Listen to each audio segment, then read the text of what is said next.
Bonsoir à tous, bonsoir à toutes les amis, j'espère vous retrouver au meilleur de votre forme les merengues. Demain, le Real Madrid qui jouera sa dernière rencontre de Liga, une rencontre sans enjeu face au Real Betis au Bernabéu à la maison, mais une rencontre qui servira de préparation à cette finale tant attendue de Ligue des Champions du 1er juin, ça arrive tout bientôt. Je vous laisse donc avec ma traduction des déclarations du coach Carlo Ancelotti en français, c'est parti, let's go!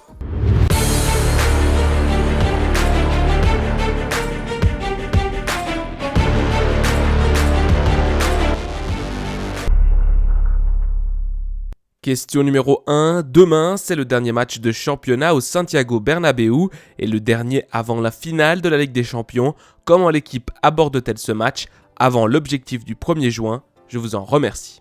Carlo répond, c'est un match de préparation pour la finale. Nous avons bien travaillé cette semaine et il nous reste un dernier match de championnat cette saison et nous voulons bien la terminer. La saison a été fantastique, c'est un championnat où nous avons été très bons du début à la fin. Nous sommes très heureux. Demain, il y aura un autre sujet, les adieux d'une légende de notre club. Il y a donc beaucoup de choses dont nous devons profiter, je pense, parce que c'est un jour important. Je pense que nos supporters vont nous soutenir comme ils l'ont fait tout au long de la saison, mais la vérité est que nous sommes très satisfait de la façon dont nous avons pu gérer ce championnat qui a été bien mérité, avec un nombre de points très élevé et parce que tout au long de ma carrière, ce championnat a été le plus facile à gérer en ce qui concerne l'atmosphère et l'équipe. Je pense que les joueurs se sont très bien comportés à cet égard. Question numéro 2, nous n'avons pas parlé depuis quelques jours et il s'est passé des choses ces derniers jours. Les adieux de Kroos, il semble que Modric reste, que Nacho s'en va. Je ne sais pas comment vous avez vécu ces jours-ci, si vous avez été au courant de tout et si petit à petit vous pouvez déjà voir, même si un match n'est pas encore joué, si vous pouvez voir le Real Madrid de la prochaine saison. Carlo répond, comme nous l'avons dit à maintes reprises, les joueurs chevronnés, les légendes, doivent choisir leur destin, choisir comment finir ici. Tony a fait son choix, il a pris cette décision que nous devons respecter. Nous devons l'accompagner du mieux que nous pouvons. Je respecte beaucoup cette décision. Je pense que c'est la décision d'un homme qui a des couilles. C'est la réalité. Nous devons donc la respecter. Je pense que remplacer un joueur de ce niveau, de ce type, sera très compliqué, voire impossible. Mais je crois que cette équipe a des ressources. Pour les jeunes joueurs, surtout, c'est une question d'avoir plus de responsabilités, de prendre plus de responsabilités et de suivre le chemin que cette équipe a su prendre ces 10 dernières années, en gagnant beaucoup en Europe. Chaque année, cette équipe perd du poids, perd des joueurs, mais ce qu'elle ne doit pas perdre, c'est cette atmosphère, cette attitude, cet engagement que cette génération de footballeurs, y compris Toni Kroos, y compris ceux qui sont déjà partis, Casemiro, Varane, Marcelo, Ronaldo, Benzema, j'espère n'oublier personne, Kroos continue avec les autres qui sont ici, avec les jeunes qui doivent maintenant être capables de gérer cet environnement propre, cet environnement sain que cette génération a été capable de créer. Question numéro 3, vous êtes une personne très sentimentale, d'après ce que vous avez montré ici. Je ne sais pas comment vous avez reçu cet appel de Toni Kroos, ce que vous avez ressenti lorsqu'il vous l'a annoncé et si vous avez essayé de le convaincre. Carlo répond « Non, nous en avons parlé, il était convaincu, il veut faire ses adieux en étant au plus haut possible. Je pense qu'il a la possibilité de faire ses adieux au sommet. Je comprends parfaitement ce qu'il pense. Faire ses adieux de cette manière serait idéal en théorie. En théorie, je crois que tout le monde veut faire ses adieux au sommet, au plus haut, mais il faut avoir le courage de prendre la décision de le faire et Tony a pris cette décision. Et comme je l'ai dit, j'ai beaucoup de respect pour tout cela.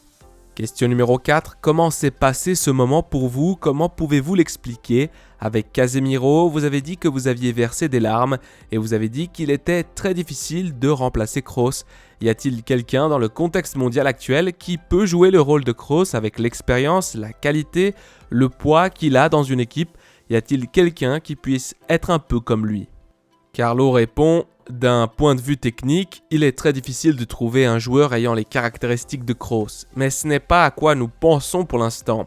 Maintenant, nous pensons à dire au revoir à Kroos, à bien préparer le match, et il pense à la même chose, de dire au revoir au Bernabéu demain et à bien se préparer pour la finale, parce que nous voulons tous gagner la finale. Il est très calme et très concentré sur ce qu'il doit faire demain, sur ce qu'il doit faire le 1er juin et évidemment sur le championnat d'Europe avec l'Allemagne.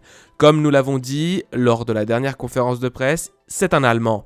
Alors essayer de le convaincre de changer d'avis, ce n'est pas si facile, ce n'était pas si simple. Et concernant l'autre question, eh bien avec tranquillité, pas de larmes, tout va bien. il était très convaincu de la décision qu'il avait prise. Question numéro 5, je voulais vous poser une question sur un autre joueur qui n'a pas pu jouer depuis plusieurs matchs. Il semblait incertain pour la finale, nous voulions savoir où il en était physiquement. Aujourd'hui, il n'a pas pu s'entraîner. Comment va-t-il, Tchouaméni? Carlo répond, il fait du travail individuel, il n'arrivera pas pour la finale, il est exclu. Je pense qu'il sera rétabli à temps pour l'Euro, pour le championnat d'Europe. Je pense qu'il a des chances de se rétablir. Question numéro 6, nous parlons des adieux de Kroos. Aujourd'hui marque aussi le 10e anniversaire d'un titre si important pour Madrid que vous avez remporté en étant sur le banc, la 10e Ligue des Champions. Kroos n'était pas encore arrivé à Madrid, il est arrivé la saison suivante. Il ne reste que peu d'entre vous de ce match-là, Nacho, Modric, Carvajal et vous aussi. Je ne sais pas si vous en avez reparlé, si vous vous êtes souvenu de la date et de ce que ce jour vous rappelle. Carlo répond oui évidemment, nous nous souvenons très bien de ce qui s'est passé il y a 10 ans. Je pense que c'est là que les titres de cette génération ont commencé. Comme je l'ai dit, cette génération est toujours présente, même si un peu moins. Mais il y a des jeunes qui vont de l'avant, qui prennent de l'importance du protagonisme, plus de responsabilité dans ce club. Je pense que c'est à ce moment-là que tout a commencé. Cette génération a commencé à gagner des titres là-bas ce jour et continue à gagner. Et je pense qu'elle continuera à gagner. Question numéro 7, c'est peut-être une question gênante parce qu'on parle beaucoup de Kroos, mais il y a d'autres joueurs concernés. Mais on parle que Kroos pourrait gagner le Ballon d'Or, un adieu comme celui-ci avec ce qu'il reste encore à jouer et avec ce qu'il peut gagner. Je ne sais pas si cela vous plairait, même s'il est vrai qu'il y a d'autres coéquipiers, des coéquipiers de Kroos qui pourraient aussi gagner le Ballon d'Or. Carlo répond « Qui remportera le Ballon d'Or ? Je n'en sais rien. » Évidemment, si nous avons la chance de remporter la Ligue des Champions, les joueurs du Real Madrid auront plus de chances de gagner ce titre individuel, qui n'est pas le plus important pour nous. La chose la plus importante, ce sont les titres collectifs et nous sommes tout proches d'un titre de plus. Question numéro 8, vous parlez des jeunes et un jeune qui n'appartient pas encore vraiment à l'équipe A du Real Madrid est Mario Martin, mais il est pratiquement dans une dynamique d'équipe première. Que voyez-vous en lui? La saison prochaine, il y aura une place dans l'axe du terrain. A-t-il une chance d'être un joueur de l'équipe première? Ancelotti répond « Mario progresse très bien. Il progresse très bien. Il peut faire partie de notre équipe sans problème parce qu'il a de la qualité. Il démontre une bonne attitude à l'entraînement. Il est évident qu'il s'agit d'un joueur, comme il y a beaucoup de joueurs du centre de formation, auquel nous pouvons penser et qui pourrait à l'avenir devenir l'un des joueurs de l'équipe première. Carlo, je ne te crois pas. » Question numéro 9, nous parlons beaucoup des adieux de Kroos. Pensez-vous que l'un des meilleurs milieux de terrain de l'histoire va partir? Et qu'est-ce qui le rend si spécial? Je vous en remercie. Carlo Ancelotti répond, cela ne fait aucun doute. Il ne fait aucun doute qu'il a été un milieu de terrain de qualité fantastique, très performant, sans aucune baisse de régime, très continue.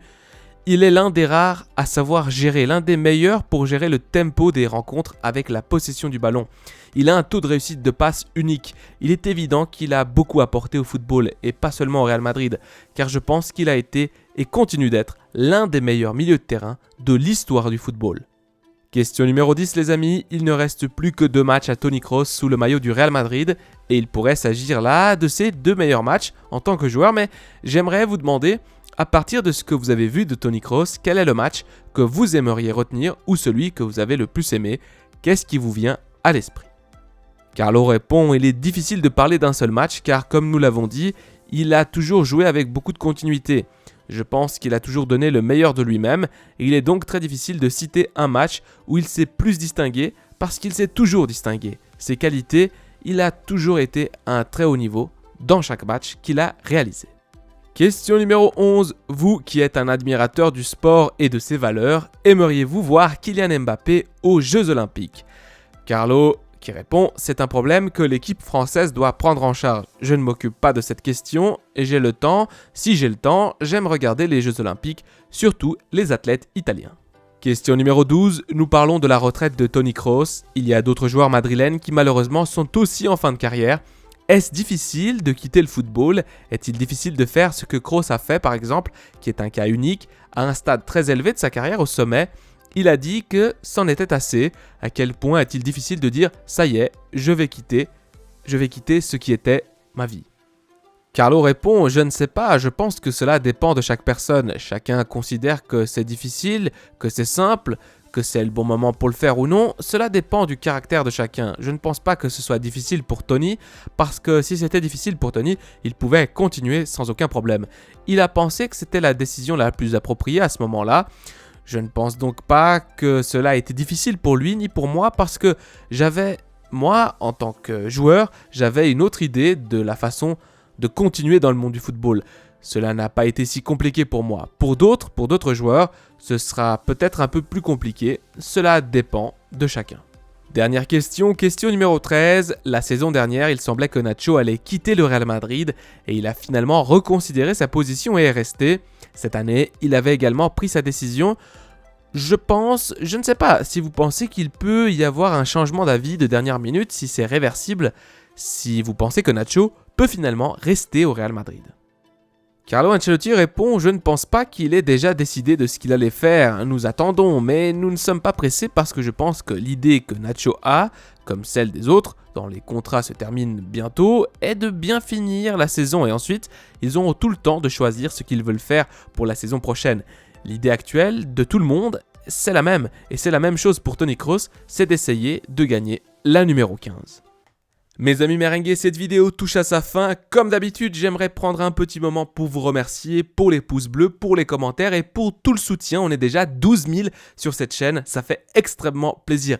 Le Real Madrid donc qui va jouer demain son dernier match de championnat de Liga. On est déjà champion depuis un petit moment, mais encore un match de préparation pour cette finale du 1er juin. Ça arrive très rapidement. Je vous laisse. À la Madrid y nada más. Prenez soin de vous, des vôtres et de votre famille, c'est le plus important. Allez,